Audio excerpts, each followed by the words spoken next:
परमाणु बम से बचने के लिए आदमी ने अपने घर में एयर रेड शेल्टर बना लिया, लेकिन जैसे ही वे अंदर गए घर के बाहर बमबारी होने लगी। आदमी को लगा कि सचमुच परमाणु युद्ध शुरू हो गया है, इसलिए उसने जल्दी से शेल्टर का दरवाजा बंद कर दिया और 35 साल का टाइमर लगा दिया। वह वैज्ञानिक आदमी था, उसे लगा कि सिर्फ 35 साल बाद ही वे परमाणु विकिरण से सुरक्षित रह पाएंगे। यह सुनकर उसकी पत्नी डर से बेहोश हो गई। उसे पता ही नहीं था कि अभी अभी हुआ धमाका तो बस एक विमान के गिरने से हुआ था, लेकिन गनीमत यह रही कि आदमी ने 35 साल का राशन पानी पहले से रख छोड़ा था। बिजली की पूरी व्यवस्था भी थी और अंदर एक बड़ा सुपरमार्केट भी बना रखा था। उसे अपने जीवन की कोई चिंता नहीं थी। जाहिर है 58 इंच का रंगीन टीवी भी वहीं था। कुछ समय बाद गर्भवती पत्नी ने एक स्वस्थ बेटे एडम को जन्म दिया। पिता रोज अपने बेटे को पढ़ाई लिखाई सिखाने लगे। पढ़ाई के साथ साथ उसे बॉक्सिंग भी सिखाई। मां ने एडम को नृत्य और शिष्टाचार भी सिखाए। भले ही यहाँ जिंदगी धूप छांव वाली न थी, लेकिन परिवार खुशहाल था। एक दिन बेटे का 18वां जन्मदिन मनाने के लिए पिता ने उसे अपनी कीमती बेसबॉल कार्ड दी। वक्त तेजी से बीत गया। देखते देखते बेटा एडम 35 साल का जवान हो गया और पति पत्नी काफी बूढ़े हो चुके थे। लेकिन एक रात जब वे सो रहे थे, दरवाजे के बाहर अजीब सी आवाज आई। जब जाकर देखा तो शेल्टर का दरवाजा खुला हुआ था। दोनों बहुत खुश हुए, लेकिन सुरक्षा की खातिर पिता ने ऊपर जाकर हालात देखने का निश्चय किया। लेकिन जैसे ही वे लिफ्ट से ऊपर आए, देखा कि उनका घर मलबे में बदल चुका है। सड़क पर आते ही उनके होश उड़ गए। उन्हें लगा कि इंसान अब बदल चुके हैं। कोई कूड़े से खाना खोज रहा था। पिता तुरंत शेल्टर लौटे और पत्नी बेटे से कहा कि इंसान बाहर बदल चुके हैं, बाहर जाना खतरनाक है। लेकिन ये कहते ही अचानक वे बेहोश हो गए। पिता की दवाई लाने के लिए और जल्द ही पोते को गोद में लेने की चाह में मां ने एडम से कहा कि जाकर जल्दी एक पत्नी ढूंढो। एडम बाहर आया और सबको बड़े प्यार से नमस्ते करने लगा, लेकिन लोग उसे पागल समझकर घूरने लगे। फिर एडम सुपरमार्केट गया, लेकिन देखा कि दाम आसमान छू रहे हैं। मां ने जितना पैसा दिया था उससे बस एक बबल गम मिल पाया। मजबूर होकर वह फिर घर लौटना चाहता था, लेकिन पहली बार बाहर निकलने से रास्ता भटक गया। फिर वह बेसबॉल क्लब पहुंचा। उसने सोचा कि पिता की दी हुई कार्ड बेचकर पैसा जुटाए, लेकिन दुकानदार ने उसे बेवकूफ बनाना चाहा। उसने बस 50 युआन में पूरा डिब्बा खरीदने की बात कही। तभी वहां से गुजर रही श्याओ मेई ने देखा। उसने कहा कि ऐसी कार्ड की कीमत अब 4 लाख युआन है। इस तरह दोनों साथ चले गए। कुछ दिन साथ रहने के बाद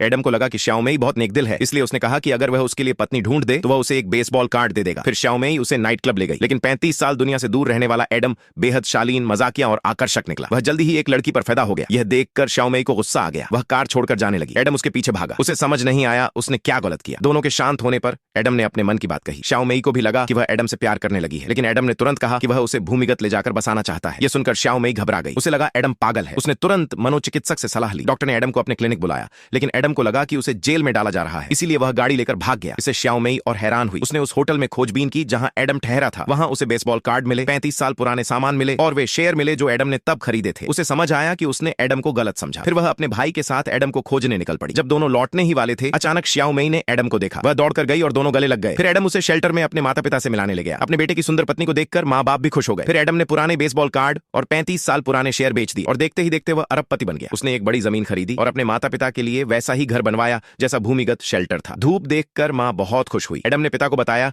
कि 35 साल पहले कोई परमाणु युद्ध नहीं हुआ था, बस एक विमान उनके घर